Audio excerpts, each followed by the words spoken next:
안녕하십니까. 도시환경위원회 소속 평택 출신 국민의힘 김상곤 의원입니다. 오늘 본 의견은 지난 1월 지역민들을 악몽에 시달리게 했던 관리천의 화학사고로 인한 지역민들의 치유와 하천화학 사고 재발 방지 대책을 마련하고자 이 자리에 섰습니다. 푸른 물감을 풀어놓은 듯한 이 하천은 지난 1월 9일 화성시 소재 유해화학물질 보관 창고에서 발생한 화재를 진압하는 과정에서 인화성 액체가 소방서와 함께 관리천으로 유입되면서 하천이 오염되었던 당시의 모습입니다.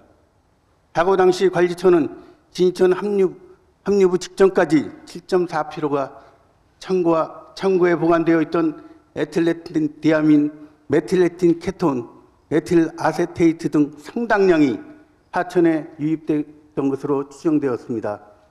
해당 물질들은 위험물질 안전관리에서 인화성 또는 발화성 등의 성질을 갖는 인화성 액체로 제4류에 해당하며 특히 에틸렌 디아민은 표백제, 섬유처리제, 합성수지 등의 원료로 체내 흡수 시 알레르기, 천식, 피부염증 등을 유발하고 부식성 있는 인체에 유해한 물질입니다. 그 결과 물고기들이 떼죽음을 당하고 하천에서 먹이 활동을 하던 새벽로로 화학사고로 죽은 물고기들을 먹어 먹이 사슬로 인한 생태계 파괴 정도는 우리가 감히 짐작조차 하기 어렵습니다. 사고 발생 후 평택시는 오염수의 진이천 유입을 막기 위해 관리천 일대 방제뚝을 설치하고 발생한 오염수를 25만 톤 중 14만 톤 이상을 처리하였습니다.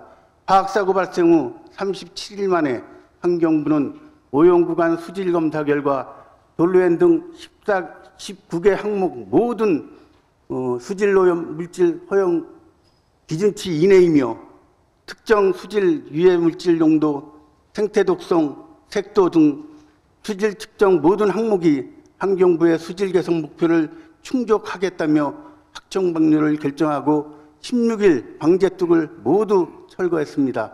이번 화학사고로 인해 하천 복구를 위해 평택시가 사용한 비용은 1천억 원에 달합니다. 이 금액은 한 해 예산이 약 2조 3천억 정도인 평택시 예산의 4% 정도를 차지하는 금액으로 평택시에서 발생한 사고가 아님에도 불구하고 이 천문학적인 복구 비용을 평택시가 부담하는 것은 합당하지 않습니다. 환경부와 경기도는 재단관리 명목으로 총 60억을 화성과 평택에 각각 30억씩 지원하였습니다.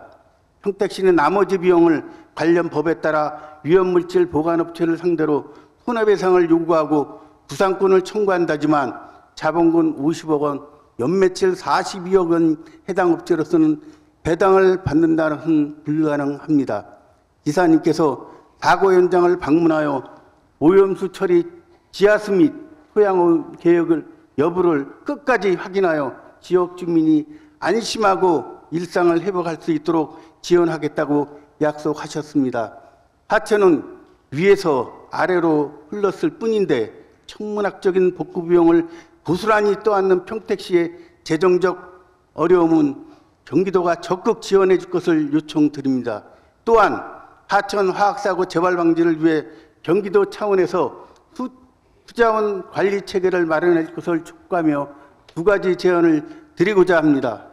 첫째, 완충 저류 시설이 설치되지 않는 개별 집주 공장 밀집 지역에 대한 관리 방안과 난개발 방지 방안을 마련해 주시기 바랍니다.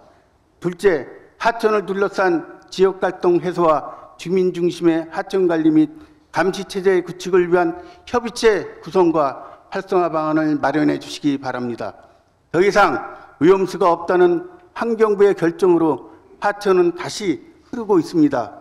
그러나 아직도 파란 물빛과 색도가 완전히 정상적이지 않음에도 불구하고 급하게 방류를 결정, 주민들을 불안해하게 하고 있습니다.